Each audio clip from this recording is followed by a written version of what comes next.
Recording in progress. You guys ready? Okay, I'd like to call the meeting to order. Thank you everyone for attending. We need to take roll. Mr. Garrett. Yes, because we have one on Zoom, please. Mr. Jordan? Here. Mr. Gripe? Here. You'd like a record show that Mr. Gripe is by Zoom. Mr. Critchlow? Here. Mr. Gillian? Here. And Mr. Baxmeyer? Here. The first order of business is the approval of minutes.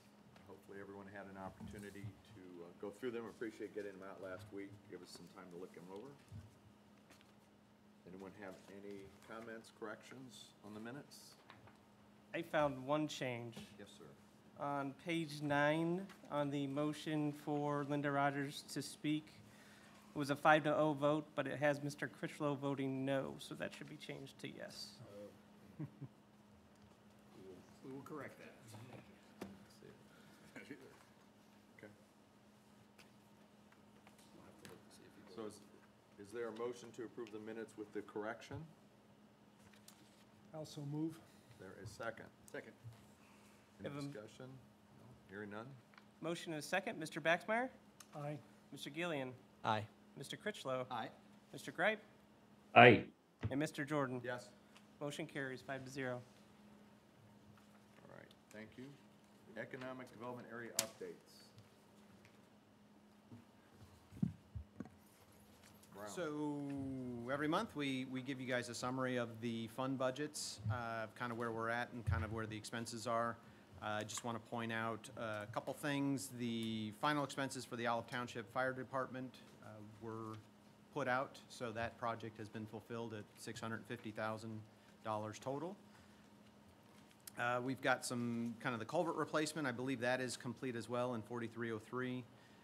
4401 has expenses related to Capitol Avenue and then the Dragoon Trail Path. So this is going to be property that connects Capitol Avenue to George Wilson Park. We've actually sent the information off to Leidig as part of their tax abatement last year. Leidig was going to donate some of the right-of-way across their entryway to have that project go forward.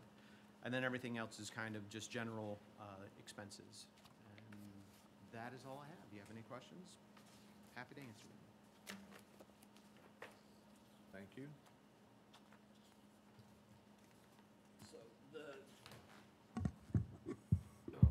The next two items on the agenda relate to professional service proposals for property on Pine Road. The properties are listed here in the agenda. There's 3 properties, and by way of context, these are 3 properties currently owned by the South Bend International Airport. South Bend International Airport bought these properties years ago, as well as some other properties along the Pine Road corridor to limit potential residential development in the flight path area. Over the last several months, the county has been working with the county council and Shirley Hines Land Trust and South Bend Chocolate and a number of other entities looking at developing a corridor and a trail system in this area connecting the future South Bend Chocolate to the Shirley Hines Land Trust Leidig Bog. These 3 properties are adjacent or in proximity to that potential trail corridor. The council will be considering providing ARPA funds to Shirley Hines Land Trust to buy these properties. But part of the challenge was we first needed to get them appraised. So we have been asked to participate in the appraisal process of these 3 properties. Governmental agencies require 2 independent appraisals to acquire property. So we've asked for a proposal from Iverson Grove, his proposals in the amount of $2,000, and then one from Steve Santee with appraisal services, his proposals in the amount of $1,800, and staff would ask for your favorable approval of both proposals, please. Bill, would it be a trail just around the South Bend Chocolate development there? So it would actually be a trail that would connect the existing Leidig Bog boardwalk to Pine Road and then ultimately to South Bend Chocolate and the campus that they're looking to develop. So I would note that if these properties are required, they would have conservation easements on them so that there couldn't be development that would be adverse to the airport or adverse to the Leidig Bog or the conservation area that we're looking to develop in that corridor. Okay. And the thought process would be, if it got to South Bend Chocolate, their new development, if they do it, that we could extend it to continue the loop around the county. Yes, yep, Okay. absolutely. And I assume the original acquisition by the airport authority was to keep the clear zone Yes, that's leading to the correct. main runway? Yep, And yep.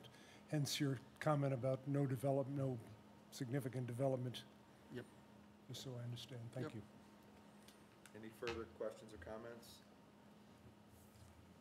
Assume we could have one motion to approve both appraisals. That would be appropriate. Is there a motion to approve the two appraisals? I would make that motion. Thank you. Is there a second? I'll second. Thank you, Tyler. Any further discussion? Motion and a second. Mr. Baxmeyer, how do you vote? Aye. Mr. Gillian? Aye. Mr. Critchlow? Aye. Mr. Gripe? Aye. And Mr. Jordan? Aye. Motion carries. Thank you. New Carlisle property disposition. So in your packet is a staff memo related to the disposition of 3 properties at the northeast corner of Willow and State Road 2. Those would be properties identified as 56340 Willow Road, 56458 Willow Road, and 31917 State Road 2. These are properties acquired by the Redevelopment Commission back in 2019. As we look to prepare land and sites for development, one of the pieces of that we have to do if we were to choose to sell these properties is put them through this disposition process. We previously received appraisals, disposition appraisals on the property. The average value for the 21.28 acres is $270,500.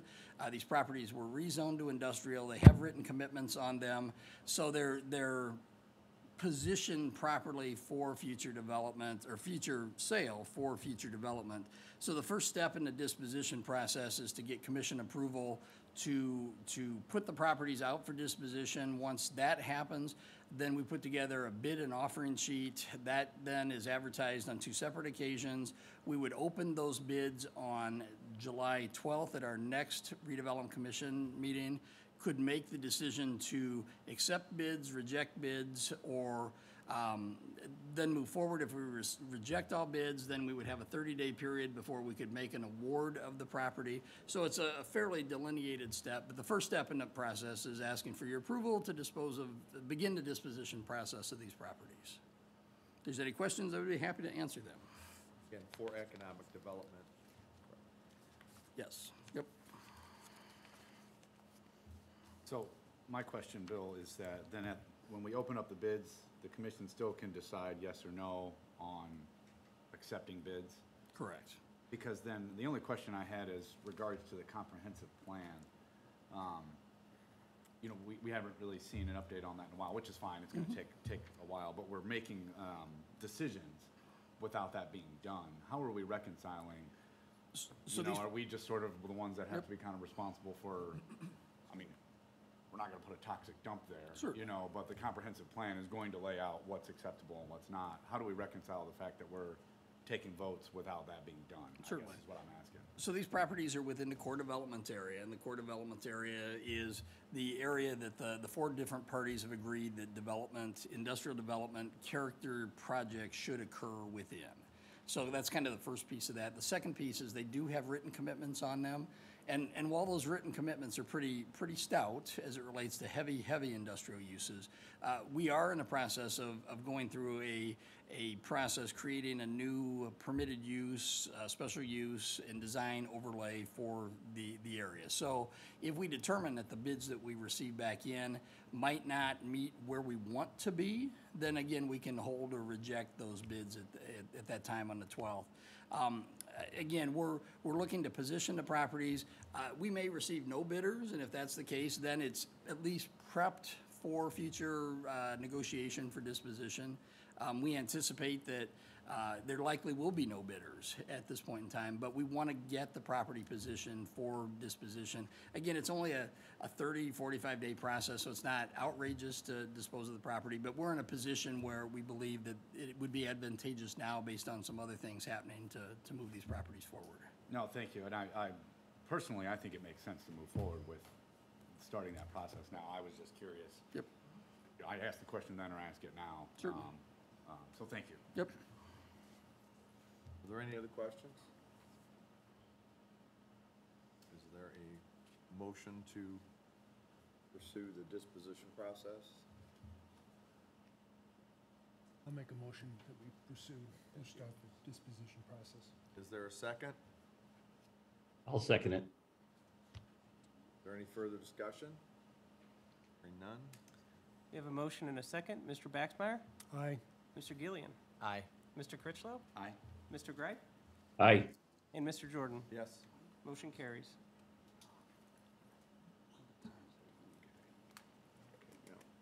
Professional service agreement, Cogent Industrial Partners. So we have two somewhat related proposals on the agenda today. I want to talk about the Master Development Consulting Agreement first. So over the last several years, as we've been doing research and doing studies and doing planning for the IEC, one of the pieces that we knew that we needed to look at doing was more of an outward-facing IEC management and advertising and partnership. We have a very strong partnership with the Chamber right now. The Chamber is our lead response agent and our lead economic development organization that deals with lead response. But at the same point in time, if we're only reactive to leads, that doesn't always prepare us best for other opportunities that may be available to us. The other piece of that too is, from a staffing standpoint, we're pretty tight as far as the amount of hours that we can not only expend to the IEC, but also to our other project areas. So we've been working with Brian Corrigan and Cogent Development for a period of years. Brian and his team really have been kind of consulting from the fringe, if you will, helping us just understand real estate markets at a higher level, at a different level, at a bigger picture. And so what I'd like to do is move forward a management contract to take the outward-facing conversations and relationships to the next level. Brian and his team already have bought property in St. Joe County. They bought a piece of property from the county out at the airport. It was Outlot C. This was the first piece of development that they're looking to do in the market. They're working with the airport authority on some possible development sites around the airport. But this really opens up some opportunities for kind of, again, that broader IEC conversation. And again, our intentional, it's been intentional. We want to be very intentional on how we do development. The IEC before our work was always kind of project driven, and it was just kind of this happened here and this happened here, and there wasn't the coordination. And quite frankly, that's how some of the projects that happened in the New Carlisle area happened. There just wasn't this kind of oversight to the whole area. We believe this contract will be a good complement to the work the Chamber's doing, a good complement to the work that we're doing. It's a not to exceed $5,000 per month contract, billed on an hourly basis. We'll have monthly reporting that we'll provide to the commission and to the other partners as far as what they do. It'll be a very managed contract, but we think we're at the point with some activities that are happening that this is really kind of the right time to move forward with a contract like this. And again, we'll have the oversight and the reporting to keep you aware of what's happening with this. And if there's any questions, I'd be happy to answer. Some months ago, Mr. Corrigan came and gave a presentation, probably more months than I remember, but sometime in the future, if he could do that again, because we have a lot of new members, it was an interesting conversation. It gave us a lot of good information. Absolutely, yeah, and Brian's on the call today, but I'm sure next time he's in town, he would be happy to, we can certainly schedule that. Thank you. Yep. Bill, if you guys had a bigger staff, would you need to partner with someone like this? So I will tell you one of the, yes, so, yes. So I would say one of the benefits of this, and really one of the benefits of some of the consultants we use for the IEC project is it got us a different reach than we've had in other projects. When we used the Antero group, that got us a lot of connections into the Chicago market and some of the other broader markets to give us a broader perspective of development and what the market's needs were and things like that. The piece that we don't have, the piece that we couldn't afford on staff is a piece like this. Somebody that has those relationships with JLL and some of the other bigger firms that can bring some of those firms in and help with some of this kind of coordination. So, I mean, yeah, I'd love to have somebody on staff like this that could do this, but we could never afford it. You would still need something like this. Yeah, absolutely. I would prefer, as opposed to him coming here, that he could fly us out to his Laguna Beach office. So I think it'd be I've more been to the Laguna appropriate. Beach office, and it is quite spectacular. So it is nice. Just throwing it out there, Brian. Ask him to take that under advisement, because I think it's a wonderful idea. Phil, can we make a Maybe we motion? need to table this. Okay. Any further discussion? Is there a motion to approve? I'm glad to see that there's Yeah. 2 points that deliver regular marketing reports on a monthly basis. I think that's a key element.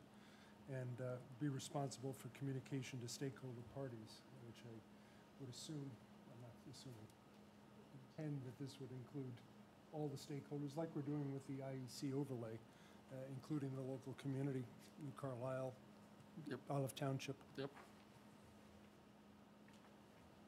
I'll With make a that mo. said, I'll make, go ahead, I will make a motion that we, I'll second Carl. Any further discussion? None? We have a motion and a second. Mr. Baxmeyer?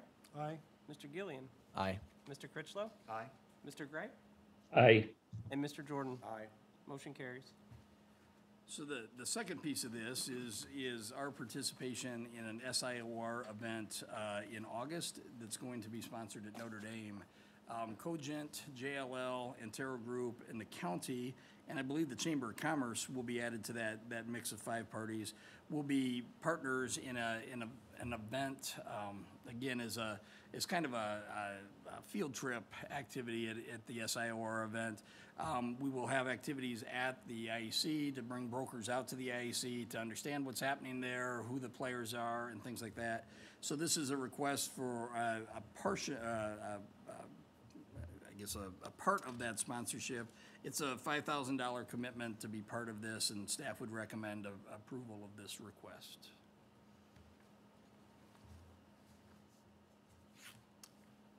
Bill, you indicated that the chamber would be a part of this. Does that affect the, I don't want to nitpick, but does that affect the breakdown of the $20,000 among 5 parties rather So than 4? we think with some activities that are happening out in the IC and to some other activities in the community, that it's actually going to cost us about $5,000 more, so that's why we're looking to pick up Kind that of. 5th sponsor, so.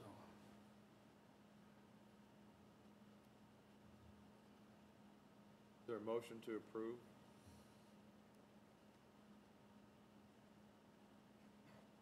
I'll make a motion to approve. Is there a second? I'll second that. Any further discussion? We have a motion and a second. Mr. Baxmeyer? Aye, Mr. Gillian? Aye. Mr. Critchlow? Aye. Mr. Gripe? Aye. And Mr. Jordan? Aye. Motion carries. Before we move on to the next, that would be the AM General EDA, I'd ask for Commission's approval and consideration of amending the agenda to add an appraisal, acquisition appraisal request. As we've been working with a property owner and we're working through the railroad corridor, we have some need to reappraise a piece of property or to appraise a piece of property that we currently have an option on. Option B is property that is owned by the Sebasti family that straddles Early Road. We have some interest and some need to appraise some of the property on that north of Early Road section.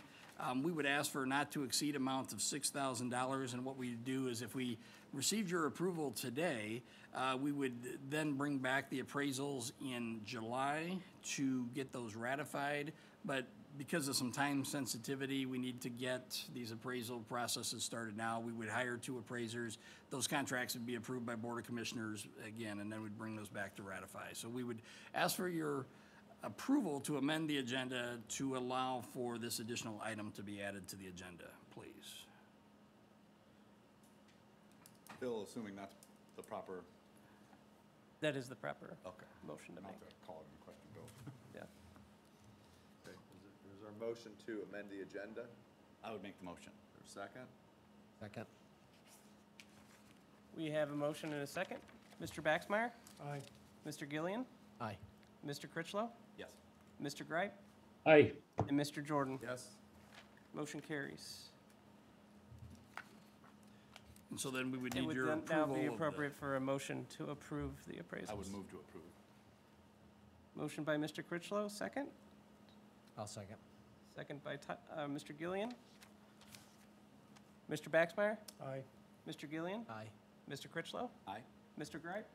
Aye. And Mr. Jordan. Aye. Motion carries. Thank you very much. By way of just an update, and I believe I sent an email to everybody, is this related to the Chrissy grant for the Elkhart and Western Railroad project. We did, or the Elkhart and Western Railroad, of which we were part of the grant, received a Chrissy grant of over $2 million to complete a number of railroad improvements. Two of those are the Apple Road and the Cedar Trail crossings. We're excited about that because the company, the railroad company and the state are already going to be improving Birch Road.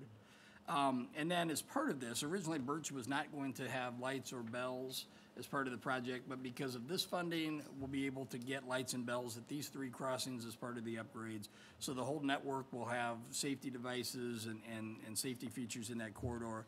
At 11 o'clock today, as part of this Chrissy Award, we're meeting with Congresswoman Walorski and her staff and Norfolk Southern and Federal Railway Administration to talk about railway safety corridor improvements that need to be done on the Norfolk Southern corridor.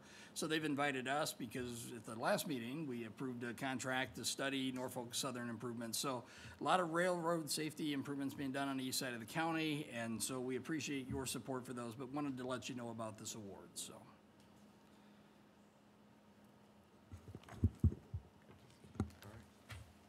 Thank you. So last item on your agenda, well, there's a couple of them. Second to last is an amended resolution for the Project Honeysuckle Development Agreement. So over the course, so back on May 12th, I believe, the RDC voted on the development agreement first. The commissioners came back last week to amend that. Some of the language that they added to the workmen and materials section, so section 6.05, includes a 75% requirement of to have all local labor as defined by St. Joseph County and adjacent counties. This is union and non-union. And then it adds some language to allow for some flexibility if, for whatever reason, they cannot find the necessary workers to do the project, that they're allowed to kind of move out from there just to make sure that the project can go forward. So a lot of that language has been added. Some of the language has been added as of yesterday with the county council, had some added language as well. And so this represents kind of that final copy of the development agreement. We anticipate the vote for RDC this morning. The council will vote tonight on it, and then the Board of Commissioners will sign the amended one next week is the belief of the process. And then after that, we'll start moving towards the TIF and the EDA designs here late June and into July. If you have any questions, be happy to answer them. You said that there were some changes suggested by the council.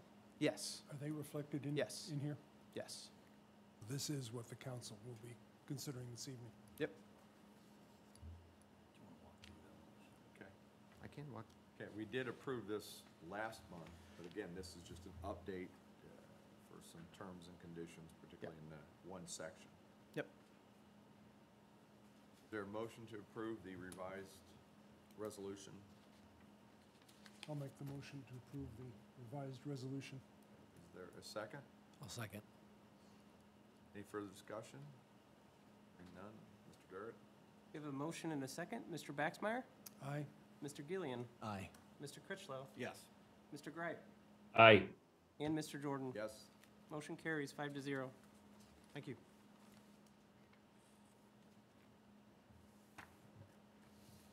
Additional business county-owned property project? Yeah, so it just is an update to this. So several months ago, we had started having a conversation about county-owned property, what we own, what we didn't own, why we own some of the property we own, things like that. We continue to refine that list and have been continuing to refine that list, but that list became very valuable a week ago when we realized that we needed to start mowing properties. And so it's more of an update than anything else, but so over the last week, we've really been intensely working on the county-owned property list, trying to figure out what we mow, why we mow it, what funding source it's mowed by, and how it fits into a bigger funding structure. So we anticipate that by the next meeting, we'll have a pretty robust list that we'll be able to provide the commission, and it really should be kind of the tell-all piece of what we own. And then one of the things we've decided is we've reviewed the list with well over 400 pieces of property on it, that we own a number of properties we shouldn't own, a number of properties within the city of Mishawaka, city of South Bend, and some of the areas that really have the opportunity to be disposed of. So we're trying to talk about an internal process on how we dispose of property, whether it's because the redevelopment commission doesn't own the majority of the properties, where within the county structure, whether it's a project manager or some other organization within the county, that we can begin the process to dispose of property that we don't own. So, or aggregate the property we own, or if it's right of way that never has been dedicated, dedicate the right of way so we can get it off the list, but have it officially tracked. So I just, for those that, and Tom in particular was a big advocate for moving this forward. So I wanted to give that update, but also let you know that work has been very valuable here in the last week and a couple weeks, so. That's great news. Thank you for doing that. Is there any other new business? I'd like, given what we saw in the paper this morning and yesterday, could you, Bill, spend a little time talking about how the bankruptcy of Electric Last Mile impacts the county and our redevelopment activities? Certainly. So a couple different pieces of the Electric Last Mile Solutions problem project, if you will. We anticipated that at some point, just based on filings and stories over the last week, that the Electric Last Mile was headed to bankruptcy. They haven't filed it yet, but it's certainly pending. Stock prices are I think at 12 cents, or it's almost nothing at this point in time. And unfortunately, it was a good project at the right time that just had some mismanagement at various points that really doomed it. We see a couple things happening. One, the building itself, still owned by SF Motors Series, so it's still owned by the Chinese company that preceded Electric Last Mile Solutions. The building over the last 5 years has probably seen $20 to $25 million of improvements. So new paint lines, new automation lines, new technology into the building. So the building itself, nearly 21 years old. As we told somebody yesterday, the building's not quite old enough to drink yet legally, but it's right about at that age. But the building's in tremendous shape. So we anticipate, I was with Dave Baer with IEDC this morning. So IEDC got noticed late last week. They're trying to understand where their position is and things. But from a promotion standpoint, we think this is a great opportunity to have an auto plant that's ready to go and ready to play in that space. I got an email last night, had communications last night, or I guess this morning, that SF Motors wants to put together a call to talk about where they are financially in the building as far as their potential sale opportunities. The commission had a lease on commission-owned property with SF Motors. The lease was transferred to Electric Last Mile Solutions, subject to final ownership. So our lease is still with SF Motors or Series Motors. And so we would anticipate still a check for the $71,900 in August. We'll certainly fight for that. At the present time, they are current on property taxes, so we're not going to see a hit in TIF increment. And we've got to check again, but I believe that they've paid for the whole year. So we're current at least and shouldn't see a drop in the AM General EDA this year. But again, we anticipate with things happening at AM General, with the current market of the EV product and vehicles, the building could be very attractive if priced right. And so while certainly very frustrating that this is the second project we put in that building in the last 5 years, we hope that there's an opportunity to have a sustainable project come to that site after this process is over. So I've received 2 calls from interested parties that already want to know how they can tour the facility for their projects. So I think it's short-lived as far as the building sitting vacant, but again, a lot of frustrating missteps with Electric Last Mile that really doomed it almost from the start. So It's great news that the building has had all that improvement. I agree with you. The next owner could be far larger and more financially secure. So maybe we make lemonade out of lemons here. we're gonna try, so. You anticipate that we'd have to, or Phil would have to engage anything regarding the bankruptcy proceedings in order for us to, I mean, is that on the radar at all? I mean, we haven't had that conversation. It would be easier to tell once the filing is made, and we can see what type of filing is made, and then The we juice may, might not be worth the squeeze, I understand. yeah. If there would be anything, there would perhaps be a proof of claim regarding liabilities for the taxes, but if they're current, then that would not arise, so. I would note that kind of in a separate process and a separate timeline, there was one house that was still on the property that the redevelopment commission owned. We've been going through a process to demolish that house, and there's actually an agenda item on the Board of Commissioners agenda at 10 o'clock today as it relates to some asbestos removal that needs to be done on site.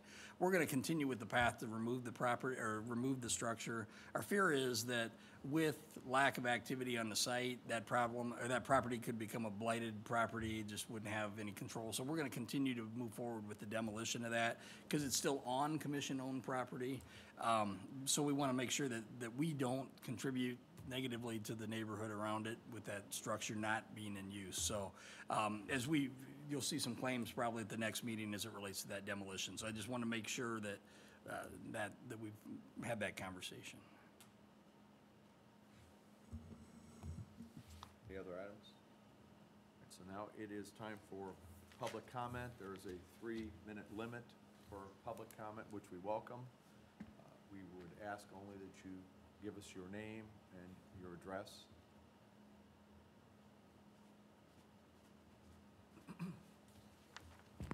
Good morning. Deborah Durrell, 21677 Aughton Road, South Bend. Thank you for your work this morning. The last time I was here, I did a little bit of reading about some of the figures for Indiana citizens about wetlands.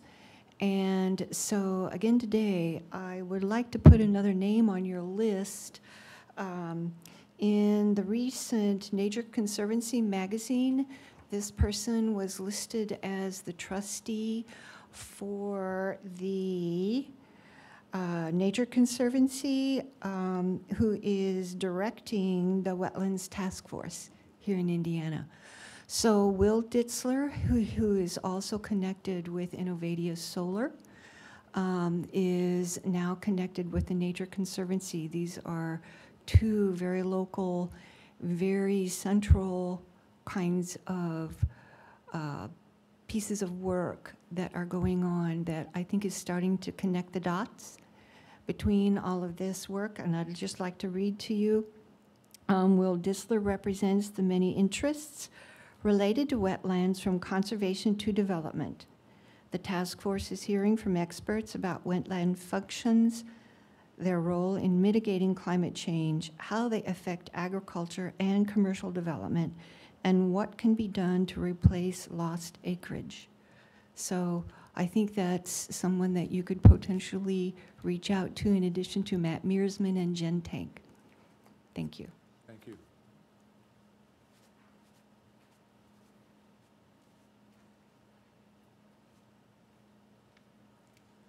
Good morning. Dan Caruso, 305 Compton Street, New Carlisle. Is it appropriate to talk about, you didn't say whether we could talk about things on today's agenda. I know at the commissioners and the council, you can't do that. Is it proper to talk about that here? It's public comment, so you can comment. Okay, just they specifically exclude that at the other meetings. I think, Dan, there's no opportunity to speak otherwise, so I think for this meeting, you can probably speak on anything. Okay. In that case, good.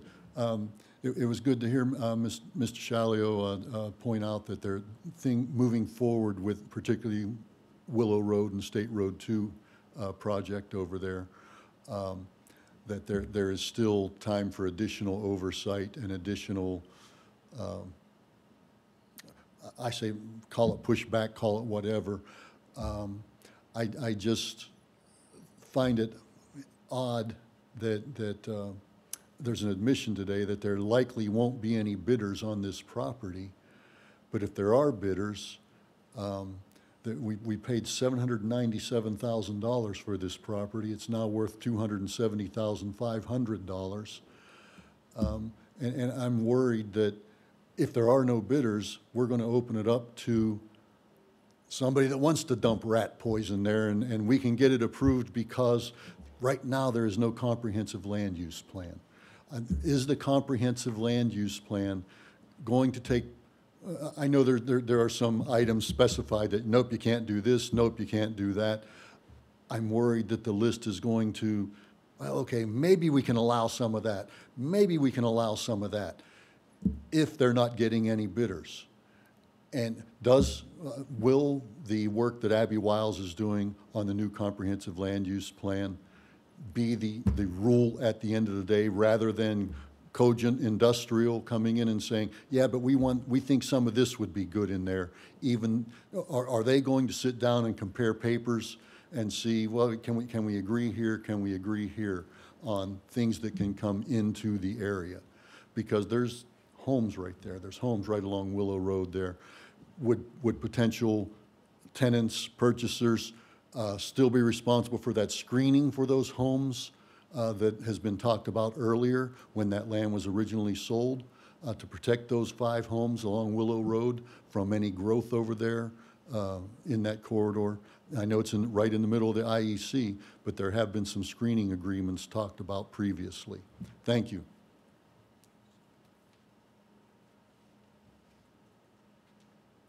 Any other public comment at this time? Seeing none, is there a motion to adjourn? So moved. Second. We have a motion and a second. Mr. Baxmeyer? Aye. Mr. Gillian? Aye. Mr. Critchlow? Yes. Mr. Gripe? Aye. And Mr. Jordan? Aye. Motion carries 5-0. We are adjourned. So, gentlemen, just to make it easier, we're just gonna send a DocuSign document to everybody, if that's okay. I mean, I know everybody's got their pens and everybody likes to sign. Recording stopped. But if that would be okay, if we could just send that out this afternoon and just do that, so. From a process standpoint, I think that's easier to continue that, you know,